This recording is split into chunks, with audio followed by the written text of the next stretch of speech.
ustedes son la luz del mundo, nos enseña que la gente, al acercarse a Él, tiene que descubrir sus tinieblas. Y creo que la luz, cuando uno encuentra a Jesús, se da cuenta que su testimonio es verdadero.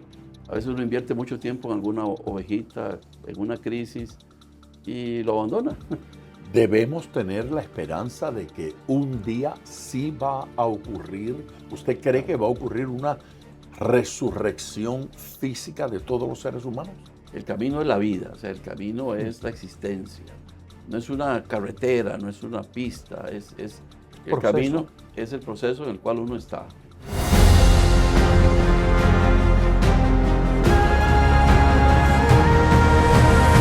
Bienvenidos a Escuela de Pescadores.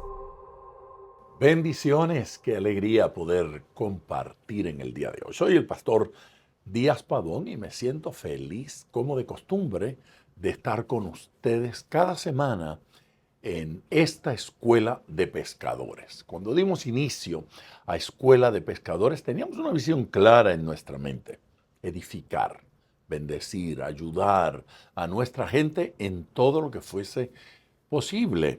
A ver, he dicho en múltiples ocasiones que invitaría a mis amigos, pastores, ministros, algunos cantantes, hermanos con testimonios y experiencias interesantes, teólogos, maestros de la palabra, que nos ayudaran a comprender algunos pasajes, algunas doctrinas, algunas experiencias a través de las Escrituras. Y una de las personas a las cuales he invitado en múltiples ocasiones es el pastor Juan Carlos Sánchez.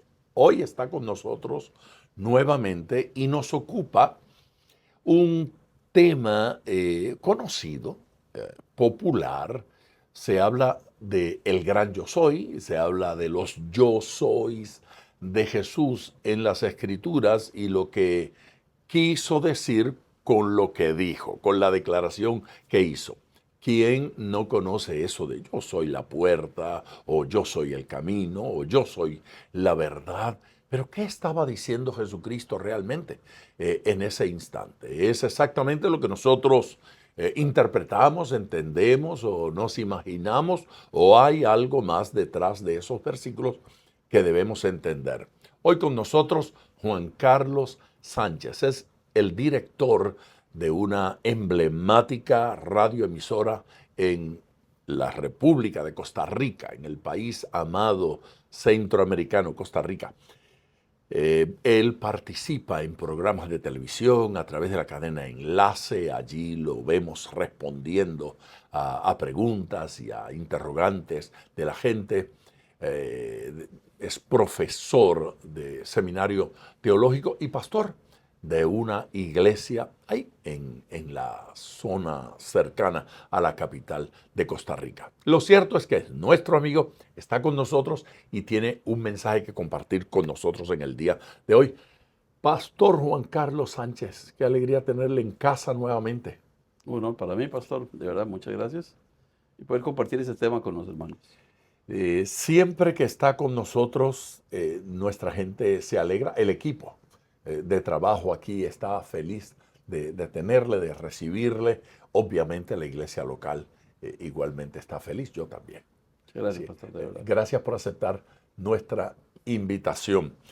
Este tema de los yo soy de Jesús, como que se presta para la especulación y se presta para divagar un poco alejándose de la realidad, ¿no es cierto? Sí, sí, sí, porque primero, ningún otro evangelio, solo el evangelio de Juan, utiliza esta frase en la boca de Jesús.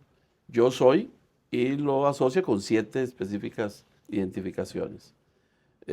Es un evangelio que tiene particularidades diferentes a los otros 3 evangelios, Mateo, Marcos y Lucas. Entonces llama mucho la atención porque Juan escogió decirnos, después de que Mateo había escrito Mateo, Marcos y Lucas, decirnos, bueno, Jesús también, hablando de sí mismo, se describió. Porque el yo soy es una descripción, una Así descripción. es. Yo soy y agrega algo que uno identifica. Pan, luz, vida, camino, verdad, vid, pastor, buen pastor, puerta a las ovejas. Entonces, muy fácil para la gente era identificar lo que Jesús dice que es con algo que ellos conocen. El problema es que a veces no entendemos esa situación y creemos que está hablando en el lenguaje de nosotros de hoy. No, él está hablando en el lenguaje propio de su tiempo. ¿Usted ve alguna relación entre esa expresión en el Nuevo Testamento, en el Evangelio de Juan, particularmente de yo soy, con aquella experiencia en el Antiguo Testamento donde Dios, personalmente, Dios el Padre, si se quiere, habla de sí mismo como yo soy y utiliza una frase similar a esta para identificarse a sí mismo, casi como si este fuera su nombre propio? Yo creo que sí. Éxodo capítulo 3, versículo 14, es el trasfondo de esta frase, que pasó, ¿verdad?, del idioma hebreo al idioma arameo y al griego. Y cuando Jesús va a decir, ego y mí, ¿verdad?, está diciendo Anihu, lo que dijo el Padre en Éxodo 3. O sea, es la descripción de Dios. ¿Quién es Él? Él es el constante, permanente, presente. Él siempre es. Él no fue, ni ha sido, ni será. Él es. Entonces, creo que sí hay un gran valor en que Jesús utilizara, porque Él va a decir en uno de los yo soy, pero que no es de los 7, dice, el Padre y yo uno somos. Ese estaría fuera de estos 7, pero está también aquí en el Evangelio de Juan. O sea, Jesús se identifica con el Padre. El Evangelio de Juan comienza diciendo, en el principio era el verbo era con Dios, el verbo era Dios. Los yo soy enfatizan la divinidad de Cristo, que es lo que la gente debe de comprender. Yo soy significa, Jesús se identifica como Dios.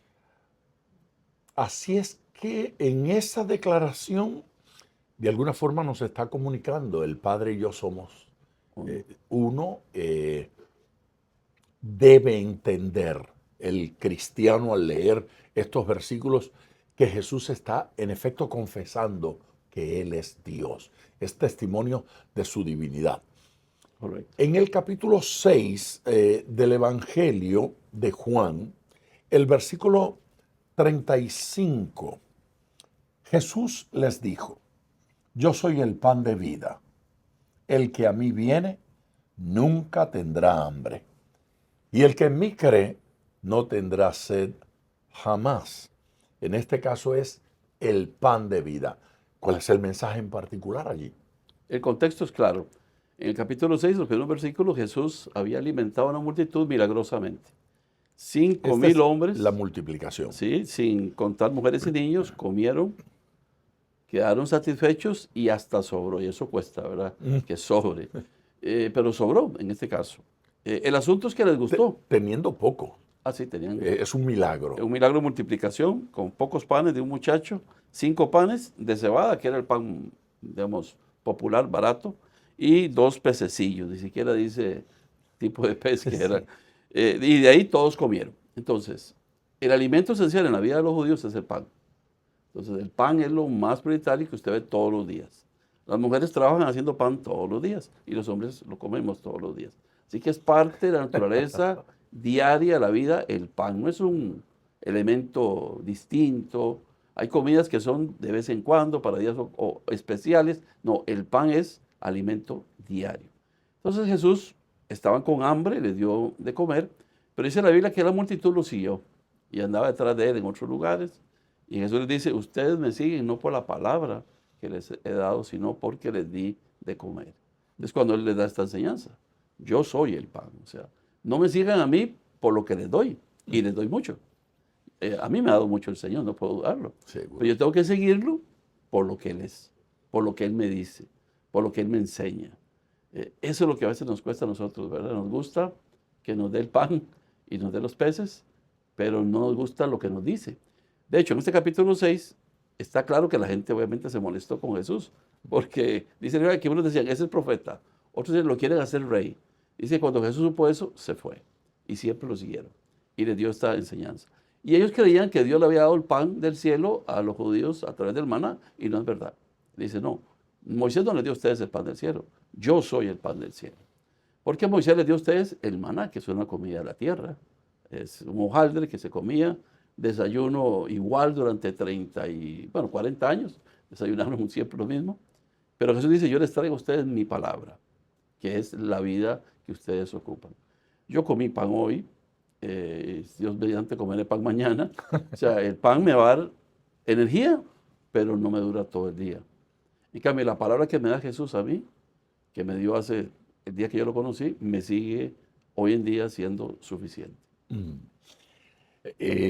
Es malo cuando una persona se acerca al Señor buscando cosas. De alguna manera el Señor está reprendiendo, señalando como cosa negativa el hecho de que esta gente venga a buscar qué comer, a buscar pan material. ¿Ocurre en el día de hoy? ¿Hay algo que corregir en nuestra relación con Dios cuando ese tipo de cosas nos motiva? Yo diría que es malo en sí, pero no es suficiente. La mayoría de gente, y usted, pastor, que ha sido evangelista toda su vida, generalmente es en crisis que la gente se acuerda de Dios. Entonces, no es nada malo que la gente busque a Dios en una crisis. El problema es que se quede ahí. O sea, lo buscó porque tenía problemas en el matrimonio, porque no tenía trabajo, porque esto, porque aquello, por lo otro. Pero una vez resuelto el asunto, se olvida. O si el asunto no se resuelve, dice, no, aquí no vale la pena estar. Pero yo tengo que saber que las crisis me acercan si las trato adecuadamente. Pero mi relación con Dios no puede ser Es de correcto. crisis en crisis. No debo esperar la próxima crisis para entonces acercarme al Señor. Me parece tan interesante que diga, perdón, que no solo Jesús es el pan, sino es el pan cotidiano, el pan de todos los días. Así es que nuestra relación con Dios debe ser en crisis y en no crisis, en el diario vivir, en la rutina diaria de nuestra existencia, el Señor se hace presente. En el Padre Nuestro está esa frase cotidiano que no se había descubierto en ningún otro lugar del griego del mundo antiguo, hasta que apareció una lista, esas como lista de compras en un fragmento a principios del siglo XX, lo descubrió un erudito, y era como una lista para que usted vaya a comprar cosas, y decía el pan de todos los días, o Qué sea, es el lindo. pan que utilizamos todo el tiempo. Qué Jesús belleza. debe estar en nosotros todo el tiempo. Lamentablemente, a veces solo cuando la casa se está quemando se acuerda uno de él. Y lo que dice aquí de que es el pan que da vida, el que come y bebe mi sangre, dice, tendrá vida eterna. Creo que sin Jesús no vamos a quedar nunca satisfechos. Hay hermosura en esa declaración. Paz en eso de saber que tengo alimento, tengo sustento siempre. Con ese pan, la ilustración de alguna forma es, no necesitas otra cosa. Correcto. No hay nada más que buscar. El mundo nada ofrece para el cristiano. Yo soy el pan de vida. Hay otro versículo, pastor, tal vez para ir a otro de esos yo soy. En el del capítulo 8, obviamente de Juan, el versículo 12, otra vez Jesús les habló diciendo, yo soy la luz del mundo. El que me sigue no andará en tinieblas, sino que tendrá la luz de la vida. La luz del mundo. En este caso, se repite también el concepto de vida, ¿verdad? La relación pan-vida. Aquí también la luz del mundo. El que me sigue no andará en tinieblas, sino tendrá la luz de la vida. En el mundo en el cual Jesús habla, la luz no es como hoy en día, que es un acompañante de 24 horas. Está la luz natural y está la luz artificial, pero no es como la conocemos hoy. Así que para ellos era muy importante imaginarse la luz en ciertos escenarios. Por ejemplo, ninguno pone una luz debajo del albud, sino lo pone arriba para que vean, para que alumbre, hacia alumbre vuestra luz. Entonces, al decir Jesús, no solamente que Él es la luz, sino que nosotros también lo somos, ustedes son la luz del mundo, nos enseña que la gente, al acercarse a Él, tiene que descubrir sus tinieblas. Básicamente, la tiniebla es la ausencia de luz. Cuando el Señor está presente, yo me doy cuenta que no era tan bueno como yo creía, o no era tan honesto, no era tan justo. Él me hace ver. Entonces dice, el que me sigue no andará en tinieblas. Entonces aquí viene ya la primera mención de la dicotomía entre luz y tinieblas, entre vida y muerte. Porque es un camino, yo escojo cuál camino, el de la luz que Jesús me va mostrando, o prefiero el camino, en este caso ahí está hablando los fariseos. Los fariseos y los saduceos también dicen que ellos le recriminaban a Jesús. Usted no puede ser, usted es un Galileo, el capítulo 7 así lo enseña. Usted es un Galileo, usted... y la gente decía, nunca nadie nos ha hablado así. Y creo que la luz, cuando uno encuentra a Jesús, se da cuenta que su testimonio es verdadero. Que lo que Jesús dice realmente lo vivió. Y Él lo dice, yo soy el que el Padre envió y yo no digo nada si el Padre no me lo dijo a mí anteriormente. Por eso Él es la luz, porque Él nos refleja la grandeza del Padre. Él es la luz. No tiene la luz. No es como la luna, ¿verdad? Que la luna no tiene luz. Refleja, no. Él es la luz. Y por eso creo que es importante que lo tengamos. Dice que Jesús dijo estas palabras donde se recogían las ofrendas, que es donde más tinieblas se mencionan en las iglesias. Ahí el versículo lo dice, ¿verdad? Estas palabras habló Jesús en lugar de las ofrendas. Y curiosamente es donde, de todas las críticas que hay contra nosotros los pastores, estas de las ofrendas son generalmente el manejo de las ofrendas, cómo las pedimos, cómo las gastamos, es donde más nos critican y no siempre de manera injusta, ¿verdad? Hay que reconocerlo. Y aparte de eso, dinero, sin hablar solo de ofrenda, la administración, el manejo, la necesidad de él, también sigue siendo lo que lleva a los seres humanos a hacer travesuras y cosas raras, impropias. Yo soy la luz del mundo, yo soy la luz de la vida. ¿Por qué es luz? ¿Qué es lo que él alumbra como luz? ¿Cuál debe ser la expectativa de una persona que se acerca a aquel que es la luz?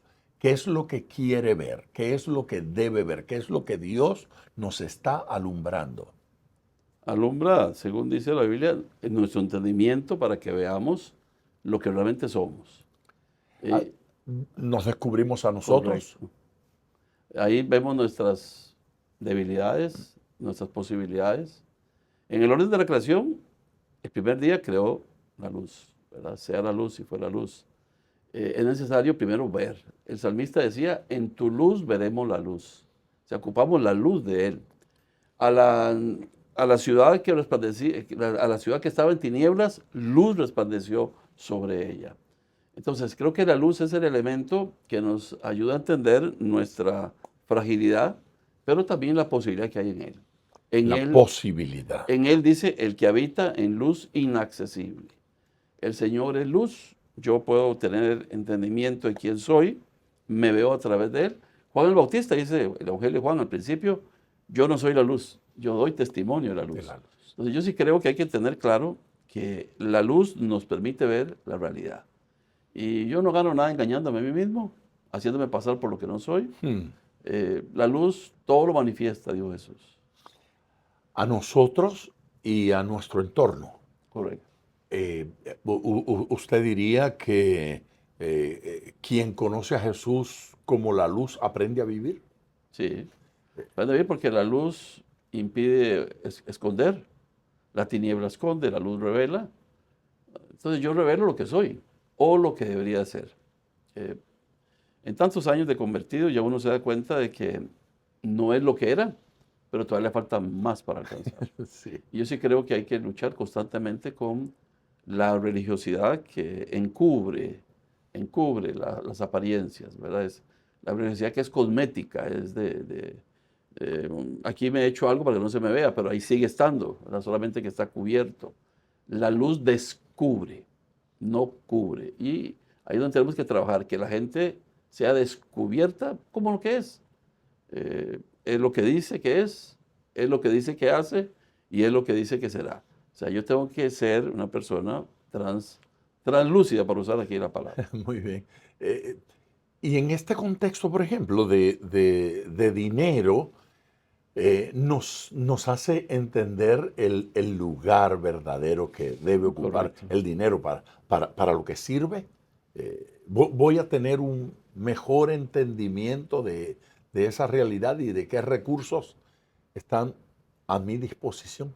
Claro, claro, porque yo sé que Él es la fuente, Él quiere que maneje, dice 2 Corintios, hablando de cómo ministraban el dinero para los pobres de Jerusalén, dice Pablo, eh, usando las cosas, haciendo las cosas decentemente, no solo delante de los hombres, no solamente delante de Dios, sino también delante de los hombres. Creo que tenemos que ser Decentemente. totalmente transparentes en el uso de las cosas, translúcidos.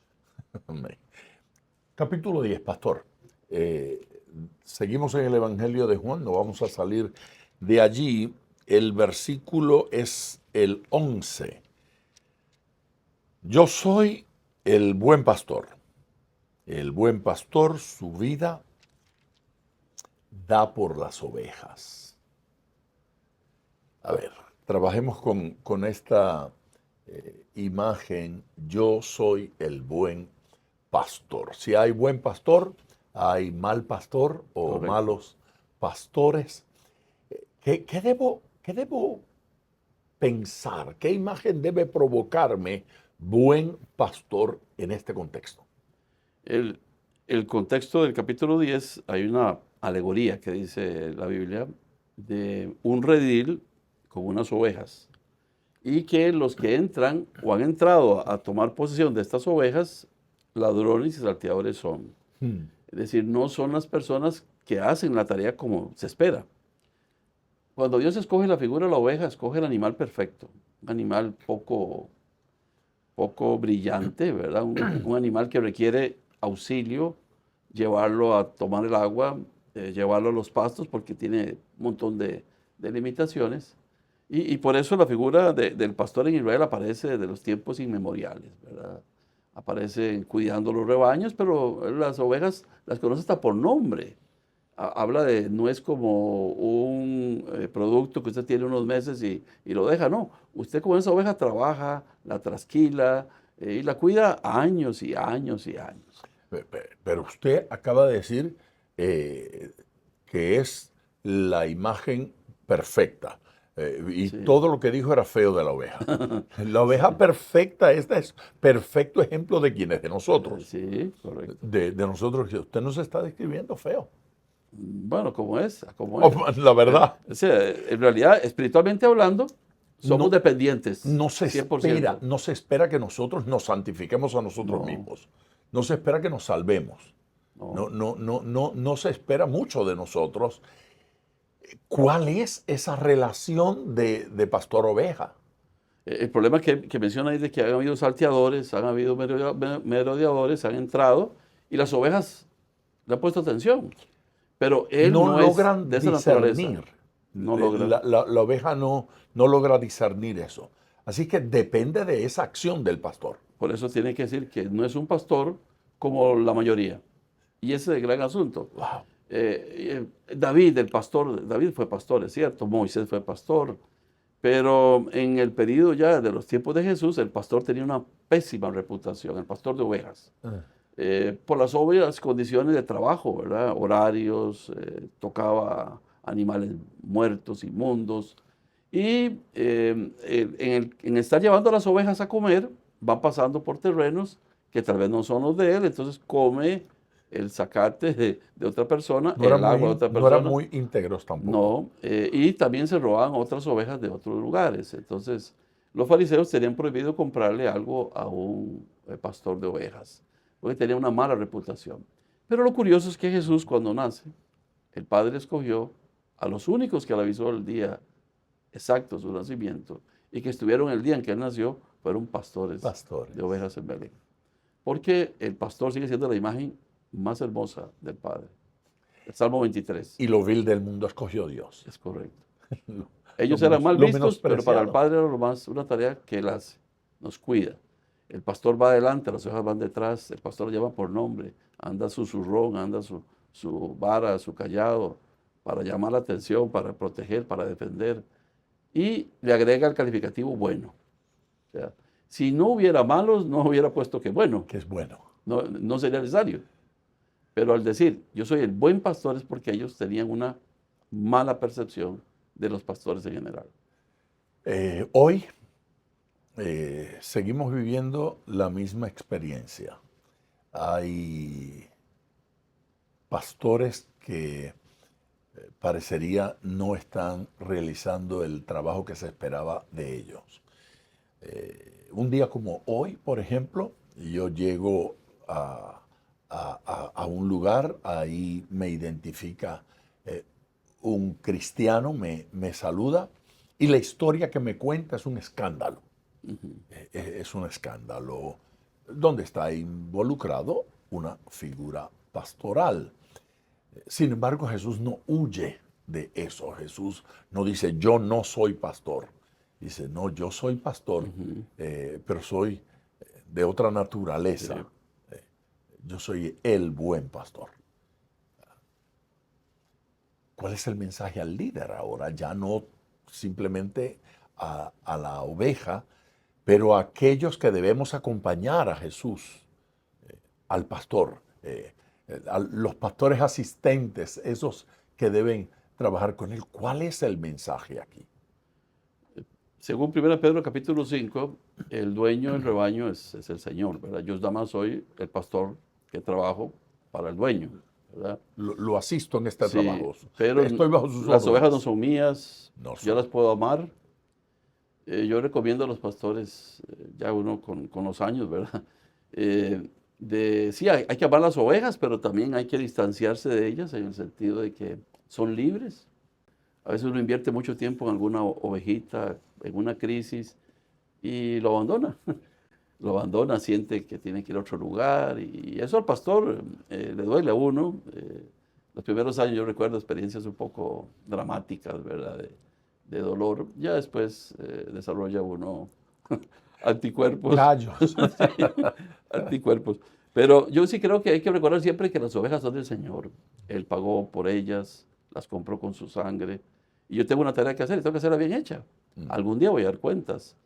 Yo no tengo que estar comparándome con otros pastores. Cada uno dará cuenta de lo que hace. Algunos quizás ahorita, si me pregunta, yo diría, sí, ese es un pillo, o anda mal, o parece que anda muy bien, y no sé, al rato no anda tan bien y al rato no sea tan malo. Pero Jesús dijo, ve venir al lobo y deja las ovejas. Eso es lo que ha pasado. Los pastores que no son realmente pastores no tienen cuidado de la oveja. El Wow. pastor tiene que darle pastor, ¿verdad? Es el nombre, pasto, alimentación, vigilancia espiritual. Tiene que darle protección en oraciones, porque es lo que Samuel enseñó, de que hay que orar por el pueblo de Dios. Y uno tiene que estar disponible para acompañarlas cuando lo requieran. Pero la oveja también tiene que responder. La oveja oye su voz y lo sigue. La oveja oye la voz del pastor y lo sigue. Estar Hoy en día atenta. hay demasiadas voces, pastor. Mm. Está la voz suya, está la mía, pero hay cientos de voces, no todas necesariamente en la dirección correcta.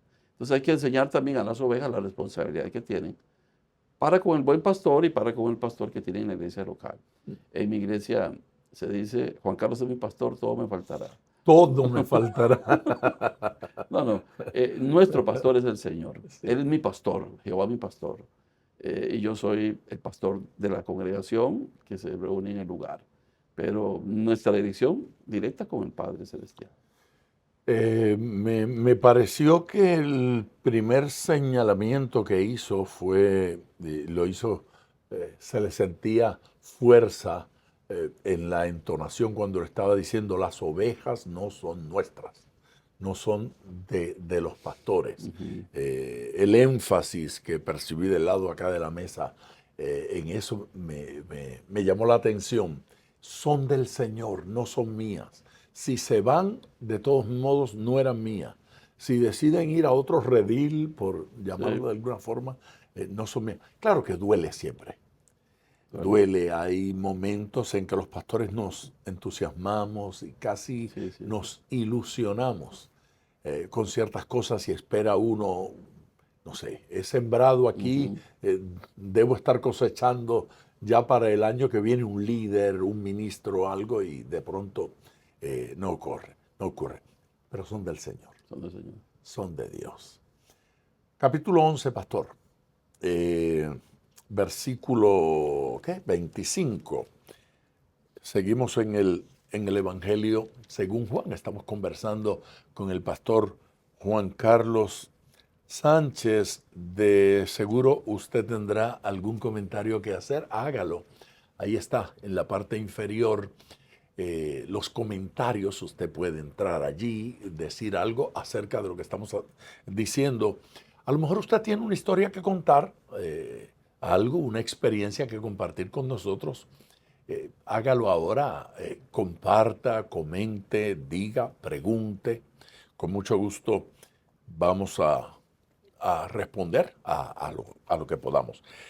Versículo 25, le dijo Jesús: yo soy la resurrección y la vida. El que cree en mí, aunque esté muerto, vivirá.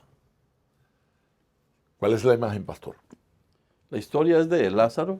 Lázaro y El contexto es ese. la que habló anteriormente, y Jesús le responde, es a Marta, su hermana, que había dicho, yo sé que los muertos resucitarán al final. Lázaro, la Biblia lo describe que era amigo de Jesús, de nadie más.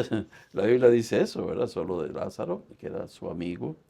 Y vemos a Jesús visitando la casa de Marta y María, y todos conocen la historia de Lucas en ese aspecto. Así que muere Lázaro, Jesús estaba haciendo la obra, a los 4 días llega y está muerto. Entonces Jesús le da palabra, ¿verdad? Cuando lo ve, ellos lloran y dice, si hubieras estado aquí, Señor, esto no hubiera pasado, ¿verdad? Y dice, yo sé que va a resucitar, dijo Marta. Pero Jesús actualiza a Marta. Dice, Marta, no hay que esperarse hasta la resurrección final. Yo tengo ese poder. Yo soy la resurrección. Ni hay que esperar hasta ese momento porque lo puedo hacer ahora y por otro lado, tampoco estoy tarde. Correcto. No es que lo hubiese podido sanar antes, pero resucitar ya como que está fuera de tu poder. Limitamos a Dios, ¿verdad? Sí, Limitamos a Dios. Llegamos a creer que como hay imposible para mí, también hay imposible para Dios. Hay cosas que ya Dios no puede hacer y Marta estaba viendo a Jesús ya en una dimensión donde, bueno, ya esto pasó al otro lado, ya Dios no puede hacer más. correcto. Pero Dios siempre puede. Ese caso es de una justificación teológica, hasta suena bien, ¿verdad? No lo puede hacer ya. Ya llegó tarde, lástima. Ahora habrá que esperarse. Pero no, Jesús dijo, yo puedo intervenir ahora. Y creo que es algo hermoso para nosotros de aprender, de que al que cree, como Jesús lo enseñó, todo le es posible. Dios tiene alternativas que no habíamos pensado. Correcto. Y no hay nada más difícil para la humanidad que la muerte. Más irremediable que la muerte. No se ha logrado, no hay forma. El que más dinero tiene termina muriendo. La muerte se convierte como en el enemigo de la raza humana. Y Lo ese es el que llega hasta ahí y todo termina. Decir que Jesús tiene el poder de modificar eso, o sea, el postrer enemigo de la humanidad, el más grande enemigo de la humanidad, Jesús lo puede vencer, es algo que es hermoso. Y por eso lo hizo con Lázaro. Con 4 días, es que no fue que se había quedado desmayado. Los judíos en sus creencias populares enseñaban que a veces el alma se quedaba unas horitas, ¿verdad? Dando vueltas, pero ya máximo 2, 3 días. O sea, 4 días. Estaba muerto de verdad. Y hiede ya, es la expresión, Sí, ¿verdad? Y ya claro. comienza a oler, ya se Ya está el cuerpo se descomponiendo. descompone. A pesar de que esos son gente de dinero, ¿verdad? Y lo habían preparado muy bien, con aromáticas, especies y Especies. demás. Ya a los 4 días no huele bien. Y Jesús llegó e hizo el milagro. Entonces yo sí creo que Jesús nunca llega tarde, si queremos que entre.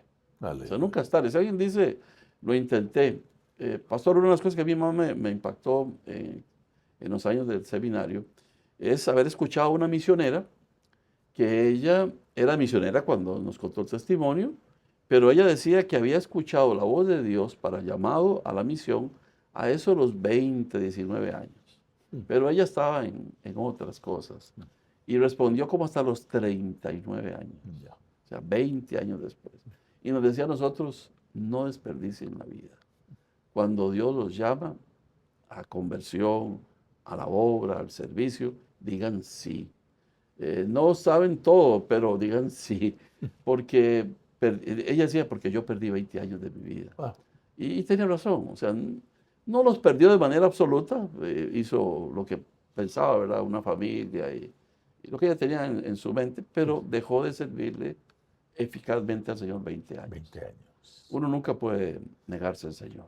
En el caso suyo, no pasó mucho tiempo desde su conversión hasta el inicio de sus estudios No. teológicos, la ida al seminario. No, el mío, gracias al Señor, fue inmediato. O sea, coincidencia de la vida, yo salía del colegio, del bachillerato del colegio, y tenía que entrar a la universidad, y entonces entré al seminario. O sea, Directo. directo. Qué bueno. Sí, entonces no, No desperdició mucho no, tiempo. no ni en el mundo, ¿verdad? El mundo que me hubiera obviamente tocado vivir. Yo entré al seminario, así que le doy gracias a Dios de que no me negué a escuchar la voz de Dios. Nuestro versículo, a ver otra vez, yo soy la resurrección y la vida. Esa vida de la que está hablando ahí es vida después de la resurrección. No, ahí está hablando de que el que cree en mí, aunque esté muerto, vivirá. Y la idea es de que el concepto de vida en el Evangelio de Juan es no solamente vida abundante en el más allá, sino vida abundante aquí y Aquí. ahora. Vida de calidad, vida plena, vida No solo cantidad diferente. de años. Sí, los incluye, obviamente. Una de las promesas el primer mandamiento con promesa es tener larga vida. La vida larga es algo que uno anhela. Todos anhelamos una vida larga, pero es una vida hermosa, donde se produce, donde se disfruta, al estilo de Moisés, que llegó y sus ojos seguían todavía lúcidos, seguía él entendiendo, moviéndose, subió a un monte con 120 años, ¿verdad? Eso no lo hace cualquiera. Sin escalera eléctrica. Sí, sí. Entonces es impresionante cómo la vida que nos quiere dar Dios es una vida plena. Es aquí, plena y plena en la eternidad. Pero no en todos los escenarios Jesús va a resucitar al que se murió. De todos modos, se volvió a morir, supongo, Lázaro. Y él sigue diciendo, yo soy la resurrección. ¿Está apuntando de alguna manera a esa eventual resurrección de todo el mundo? Sí, y está indicando su carácter de Mesías, porque dice, tú eres el Cristo, el Hijo del Dios. Fue la respuesta ante la grandeza de él. Realmente algún Ellos día captaron el mensaje, entonces. todos van a entender que Jesús sí es el Mesías y que en él hay vida. Y él va a contar, ¿verdad? Como mencionamos anteriormente, de un redil y que tiene ovejas en otros lugares, que somos usted, que somos todos los que le hemos creído a él. También en Juan capítulo 17 se va a hablar de que él ora no solamente por esto, sino por los que han de creer en la palabra por medio de ellos. Así que yo sí creo que es un mensaje universal, abierto a todos los que lo quieran aceptar. Él es la resurrección y la vida. Andábamos nosotros sin Cristo, muertos en delitos y pecados, y ahora ya conocemos la luz verdadera. A eso es lo que tenemos que atenernos. Tenemos vida hoy. Hoy y plena. Mi pregunta es, ¿debemos tener la esperanza de que un día sí va a ocurrir? ¿Usted cree que va a ocurrir una resurrección física de todos los seres humanos? Con dos objetivos, lo creo. Uno, el juicio final, que es algo que toda la Biblia enseña, ¿verdad? Un juicio final, algún día todos vamos a dar cuenta, los que sí y los que no, ¿verdad? Lo único que los que hemos creído en Cristo vamos a estar en el libro de la vida, vamos a ser exonerados del castigo eterno. Y los que no son de Cristo serán juzgados. Pero sí tiene que haber algún momento en el cual se haga esta valoración. En la Biblia aparece en Apocalipsis capítulo 20, el juicio final.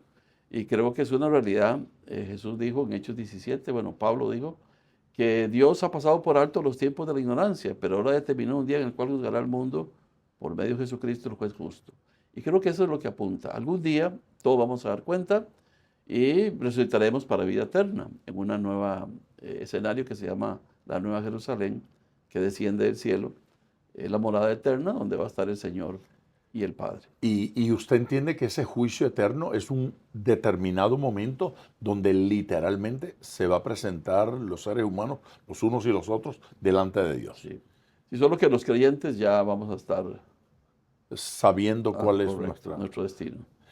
¿Y cuál es la diferencia entre el creyente hoy, cuando muere, y el creyente ese en la resurrección que ya recibe ese veredicto En él no hay final? diferencia, lo que hay diferencia es en la comunión, cuando nos reunamos todos los creyentes que han estado, todos los creyentes que están. Hoy día, pues, a veces hablamos de personajes de la historia, grandes personajes de la historia. Bueno, algún día nos vamos a reunir todos. Por ahora no sabemos quién estuvo en el siglo 3, 5, 7, 9, pero fue seguidor de Cristo, amó a Cristo. Y va a ser bonito, ¿verdad? Encontrarnos. Bueno, a mí la parte social no creo que me guste mucho, pero es reencontrarnos todos y No, participar. recuerde que ya para entonces usted va a ser Bueno, sí, perfecto cierto, sí. y entonces ya Se me va a quitar eso. se le va a ¿no? quitar eso, ya va a ser más fácil estar allá. Eh, Hoy, pastor, ¿alguna idea de cuál es el ambiente del cielo, de donde están los que mueren en Cristo en el día de hoy? Sé que no están durmiendo porque los espíritus no duermen, No ¿verdad? duermen. Yo no sé dónde han sacado la doctrina de que los espíritus no ocupan dormir. Eso es importante. Entonces, para mí, si la vida cristiana es permanecer en mí y yo en vosotros, donde yo esté, ustedes estarán, imaginarme a mí al otro lado con el Señor, tengo que imaginarme gozoso, activo. No sé qué haremos, pero estar con Él va a ser tan hermoso, tan edificante, que ese es el escenario que uno se imagina. Lamentablemente, como ponen al infierno caliente, al cielo lo ponen frío, ¿verdad? y entonces hacen ver como que una atmósfera ahí, ¿verdad? Tétrica. No, es gozosa, es la gozosa. Al Padre le adoran todo el día, los ángeles se postran. Entonces, para mí va a ser un ambiente de mucho júbilo, de mucho júbilo. Los detalles no los sé. Y toda la descripción que hacen las escrituras sobre ese mundo del otro lado, Ajá. hacia donde sea que esté, es hermoso. Sí. Todo es hermoso. Describen calles hermosas, trono hermoso, un mar de maravilla, Las vestimentas de las ellos vestimentas, especiales. el ambiente, la atmósfera. Ahí no parece haber nada aburrido ni tétrico. Correcto. Esa imagen no acompaña a las escrituras. La resurrección. Debemos entender que la resurrección va a ocurrir en un instante. Sí. Van a resucitar todos. Aparte de las complicaciones logísticas que eso pueda suponer, pero Dios es soberano, el impacto a los seres vivos en ese momento debe ser impresionante. Imagínense la cantidad de gente que ha habido y todos han de manifestarse.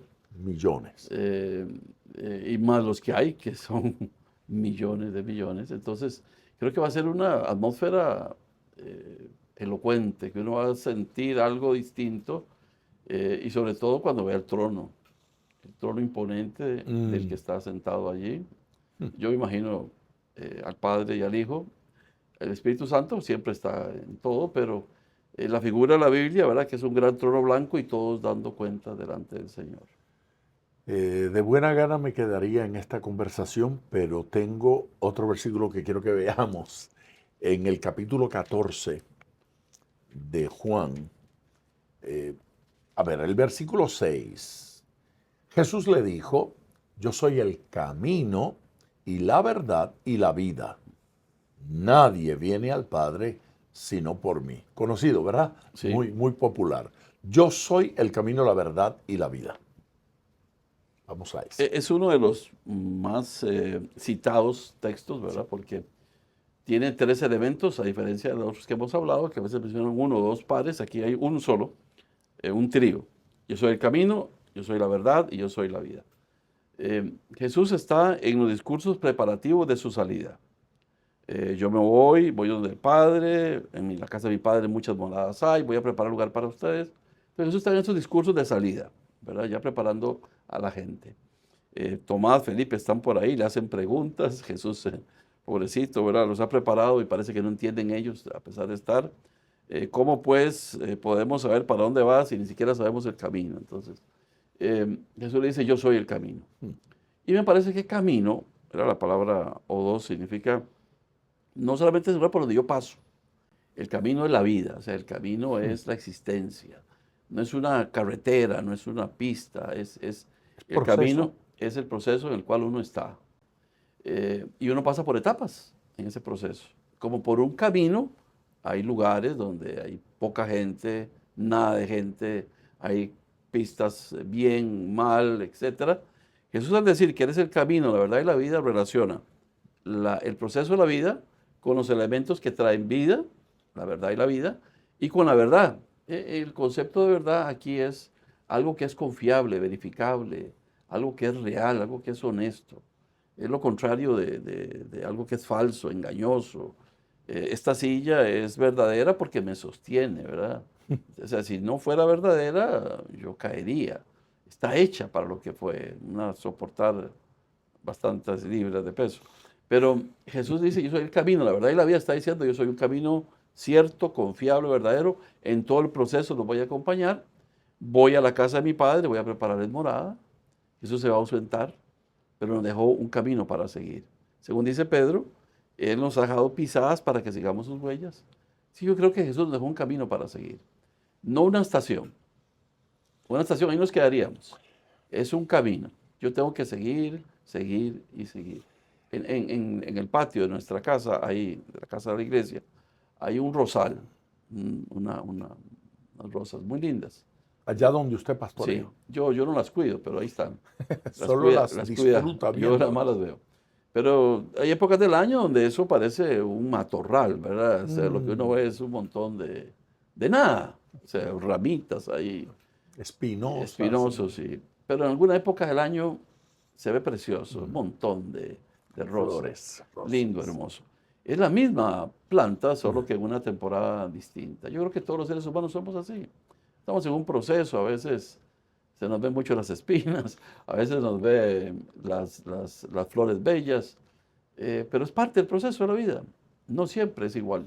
Pero Todo. todo parece indicar que lo que el Señor está haciendo es diciendo es hacia allá. Avancemos hacia allá. No nos Correcto. quedemos aquí.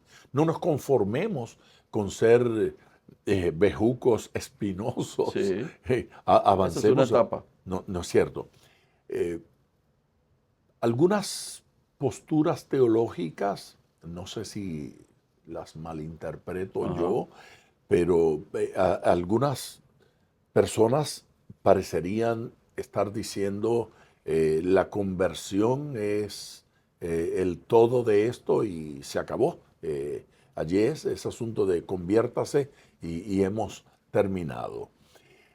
Escucho ocasionalmente a alguien que me parece que lo mismo hace con la experiencia del Espíritu Santo, del bautismo, de ser lleno. En una etapa de su vida va a ser bautizado con el Espíritu Santo y ya.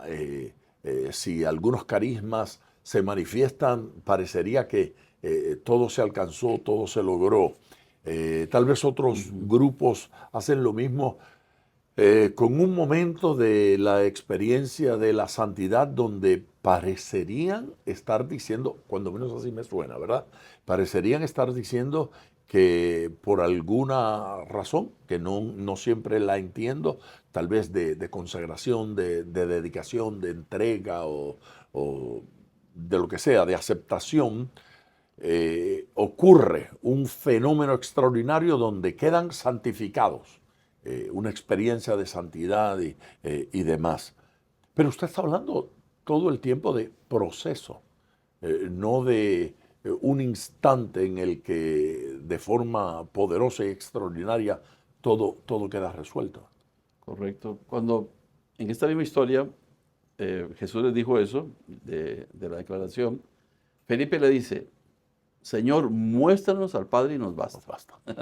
Y eso le dice, no, ustedes lo ven a través mío. O sea, es como Dios hace las cosas, no como yo quiero que las haga. Eso se hace a través de la vida. Igual, ¿a cuánto nos gustaría que Dios respondiera a todas nuestras peticiones hoy y nos diera todo lo que queremos hoy? No, nos va dando el pan nuestro de cada día. La fuerza que yo ocupo a una de las tribus de Israel se le prometió, como tus días serán tus fuerzas. como tus días serán tus fuerzas. Lo que el día requiera, la fuerza vendrá. Yo no ocupo hoy la fuerza X, ocupo la fuerza Y. Sé que Dios me va a dar su fuerza, su poder, pero estoy en un proceso. Hay días en los cuales todo parece salir bien. Hay momentos en los cuales usted emprende un negocio y le sale bien. En otro compra un circo y los enanos le crecen. A la mujer barbuda se le cae el vello. Alguien decía, ¿verdad?, que compra una fábrica de sombreros y la gente nace sin cabeza. Sin cabeza. Eso pasa. En la vida pasan a veces cosas que uno no se imagina, pero en medio de todo el Señor está ahí. Como en la barca, está dormido, pero ahí está. A ver, si le decimos a un padre que su hijo va a morir, pero que él va a continuar adelante y que Dios lo va a bendecir, lo va a prosperar, él va a decir que eso no es cierto. Que no voy a tener fuerza, que si mi hijo muere, yo muero con él y que Exacto. todo se acaba. Lo mismo una señora que su esposa. Y lo mismo cuando le van a poner una inyección, que le voy a clavar el brazo con esta aguja y no hay forma. Entonces vienen y se le ponen a uno la vacuna y uno sigue caminando. Daría la impresión de que ese compromiso divino de que nos acompaña con fuerza para lo de hoy. Pero qué desesperación terrible cuando uno se adelanta a los tiempos y quiere enfrentar lo que el huracán que no ha llegado, la tormenta que no llegó todavía. Dios nos va a acompañar con fuerza ese día. Sí, nosotros decimos que el pasado debería de alentarnos, el presente motivarnos y el futuro esperanzarnos. Pero el pasado nos entristece, el presente nos abruma y el futuro nos atemoriza. Jesús. O sea, uno debería estar agradecido por lo que ya Dios hizo por mí. Eso me alienta para vivir hoy y me da confianza para esperar mañana. Ya un día lo hizo, me sacó, lo puede hacer 2, 3, 4, las veces que Él quiera. Pero la gente tiende a desesperarse, tiende a olvidarse. Deuteronomio lo advierte, ¿verdad? Cuídate de olvidarte de Jehová tu Dios y decir que fue tu fuerza la que te trajo esta riqueza.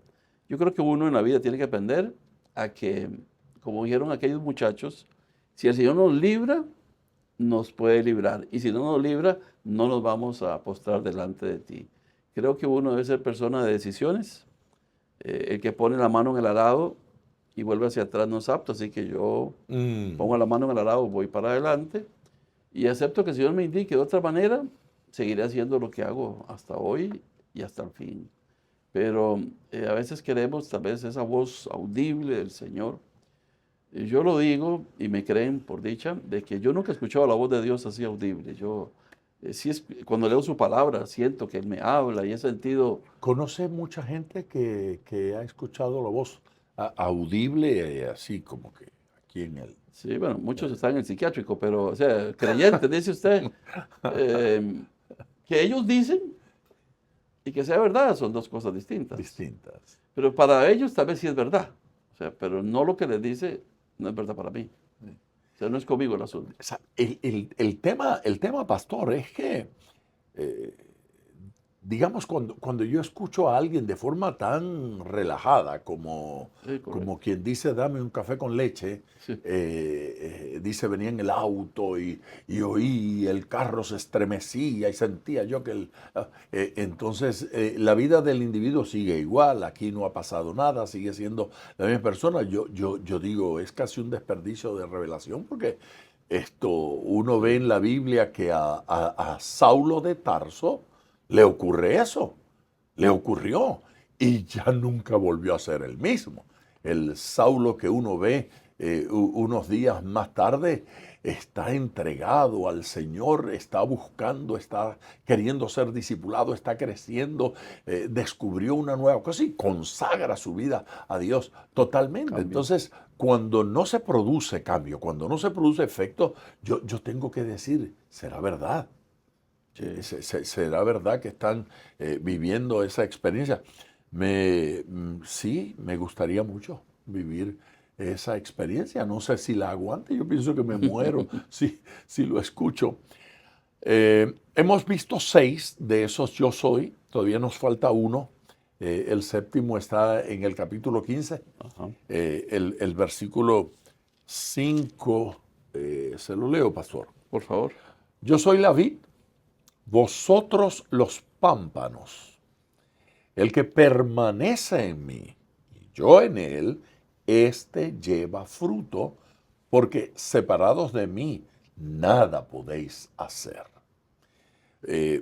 Déjeme hacer una aclaración. Tengo una preocupación acá en mi corazón.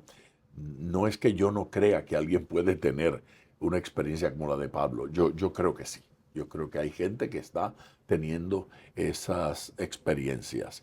Pero es como aquello de ojalá fuesen profetas, ojalá fuese verdad, ojalá todos los que testifican esas cosas las estuvieran experimentando realmente. Así que no dudo que alguien pueda tener la Sí. experiencia, pero quisiera creer a todo el que lo cuenta y no siempre lo logro, no siempre Sí. creo. Pero respeto mucho la experiencia. Acá dice que claramente nosotros somos los pámpanos, pero que Él es la vid. La imagen, pastor. Los tres productos fundamentales de la comida y la vida de Israel era el trigo o la cebada, la vid y el aceite, la oliva. Aparecen en los salmos, ¿verdad? Como la figura de la bendición. Tu mujer será, ¿verdad?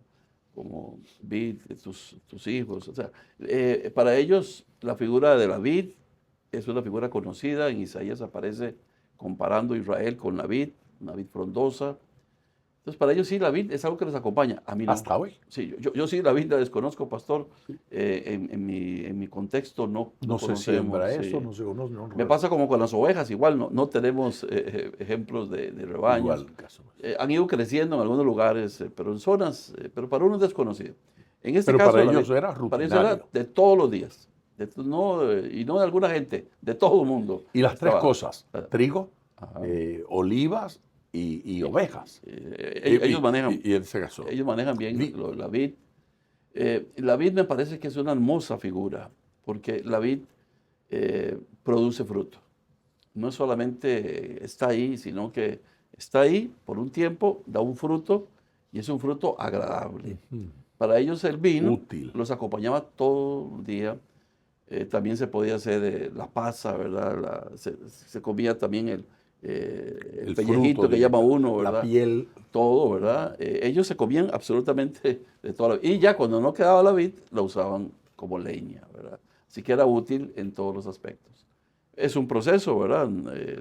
Pero aquí hay una revelación hermosa. Jesús dijo, mi Padre es el labrador, yo soy la vid verdadera y ustedes son los pámpanos.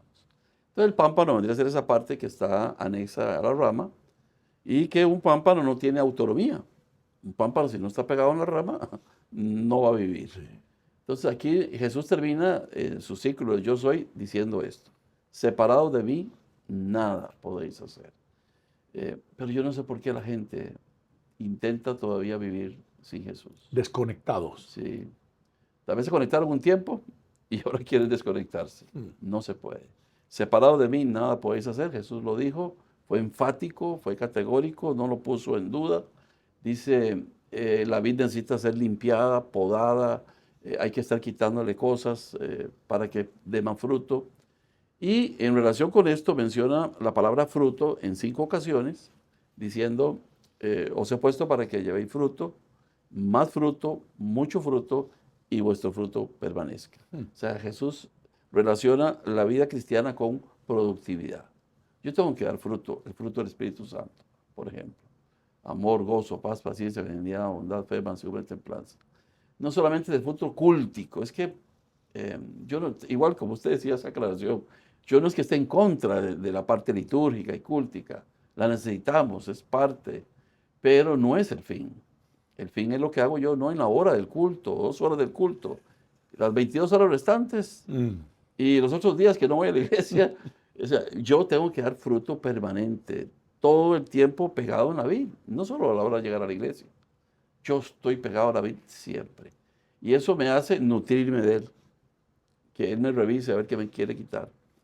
Y a la vid verdadera hace una promesa al pámpano.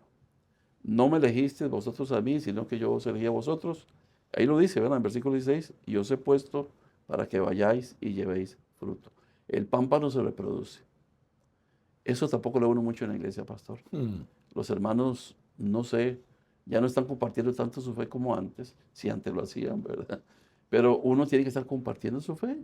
Uno tiene que estar... La alegría que yo siento conocer a Jesús, y ahora que hablamos de la juventud, yo la transmito, yo trato de decir a la gente, decídase ahora por Jesús, no es más largas, no intente otros caminos, siga a Jesús desde ahora. Porque para mí Dios me bendijo, yo me siento feliz, yo quiero que otro también lo tenga. Por eso decía Spurgeon que evangelizar era cuando un mendigo le decía al otro mendigo dónde conseguir el pan, ¿verdad? Es contarle dónde está el pan. Yo soy la vid, Jesús, usted es el pámpano. Va a dar fruto, mucho fruto. Su fruto va a permanecer para que todo lo que pidieres al Padre en mi nombre, dice Jesús, Juan 15, 16, Él os lo dé. ¿Y qué promesa más grande que esta? Que yo puedo tener la confianza así en el Señor, hoy ocupo esto, mi familia está ocupando esto, un amigo me pidió que orara por él, una persona está enferma, me pidió oración. Yo, todo lo que le pida al Padre, en el nombre de Jesús, Él lo va a dar. Pero ¿cuál es el requisito? Que yo tengo que estar pegado a la vid. Yo tengo que ser el pámpano, permaneciendo firme en la rama y dejando que Jesús me limpie, me corte algunas cositas, me pula, y traiga a mi vida Es algo distinto. la poda que se le hace al Sí. árbol para que... Si no, no da fruto. Hay una imagen que sugiere que si no da fruto, si no sirve, Ajá. será cortado. Cortado. Pero estaba conectado. Si no, no puede ser cortado. Estuvo conectado. Estuvo conectado, pero lo cortaron porque no funcionaba. Si estaba conectado, era pámpano. Correcto. Pero dejó de serlo. O no dejó de funcionar. Y entonces fue desconectado. ¿Hay salvación de alguna forma sin estar conectado a la vid? No, o sea, es imposible porque Jesús lo dijo, ¿verdad? Separados de mí, nada podéis hacer. Y nada, en griego, en cualquier otro idioma, idioma es nada. significa nada, nada. No hay salvación sin Cristo. Correcto. No hay tal cosa como que dejé al Señor, pero hace 40 años yo lo amé, por lo tanto, nada ha cambiado. Me voy al cielo, soy de Dios. ¿Cómo se puede ser salvo sin Cristo, sin Dios, sin estar conectado Es imposible. a la vid? Es imposible. Fuera de Él no hay nada. Pastor, esto ha sido interesante y ha sido útil. ¿Quiere decir algo más? En este que mencionamos del buen pastor, él también dijo que era la puerta. Y yo creo que es muy importante que no se nos olvide que era la puerta a las ovejas. Porque yo como oveja me siento protegido por él. Yo como oveja me siento resguardado de enemigos que pueden atacarme, pero también a la hora, mis hijos decían hace muchos años, no sé por qué, pero muchos de nosotros, los machos alfa, roncamos. y mis hijos decían pequeños de que a ellos les gustaba oírme cuando yo estaba dormido y roncaba muy fuerte, pastor. Pero les daba esa seguridad de que ahí estaba su papá. Sí. Y bueno, ya después no estaban tan contentos, ¿verdad? Pero me dijeron eso y a mí me quedó la impresión, ¿verdad? De que sentían que en la atmósfera ahí estaba su papá. Y el saber que él es la puerta me da a mí una confianza, una certeza. No entra cualquiera. Si algo entrara, él lo autorizó. Y si lo autorizó, él se hace responsable por sostenerme en el proceso. Sí. Entonces, para mí la puerta es algo que no hay que olvidar. Él está ahí. Pero es una puerta que está abierta para cualquiera que hoy en día pueda querer ser parte del redil. Es accesible. Está accesible. Es accesible. La puerta a la Dios vida. no está bloqueando, Dios no está impidiendo. Última pregunta.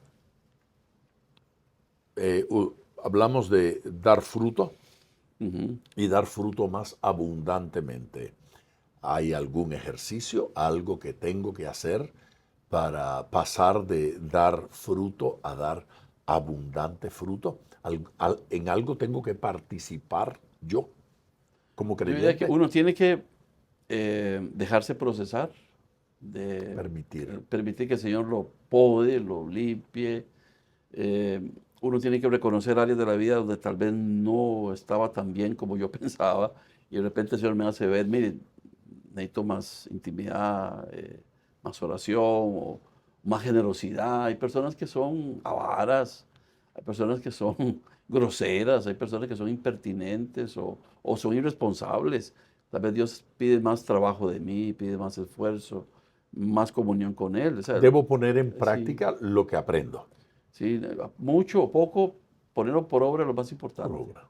Porque, No basta con oír. correcto, hay gente que se ha vuelto oidor, su oreja ha crecido mucho, pero no es un hacedor de la palabra. Y la queja de la gente de que sabe mucho, pero no vive, es real y es común. Sí. No es correcta en el sentido de que la palabra sí nos cambia. Si alguien no está cambiado por la palabra es porque no está respondiendo a la palabra como tiene que ser. La palabra que tú nos has dado, dice los discípulos, es verdad y es vida. Él nos cambia con su palabra. Pero yo tengo que dejarme procesar. Gracias, pastor, Mucho gusto, ¿verdad? por compartir. Gracias por estar con nosotros nuevamente y gracias a usted por su sintonía. Ya nos vamos. Quiero recordarles que este podcast, este recurso, pues avanza y alcanza gente en la medida en que usted dice me gusta, en la medida en que usted deja sus comentarios y en la medida en que usted lo comparte con otra gente, con otras personas. Lo que Dios nos está dando en estos videos, en estas conversaciones, es nutritivo y de mucha bendición. Por favor, haga que llegue a mucha gente. Un abrazo y hasta pronto.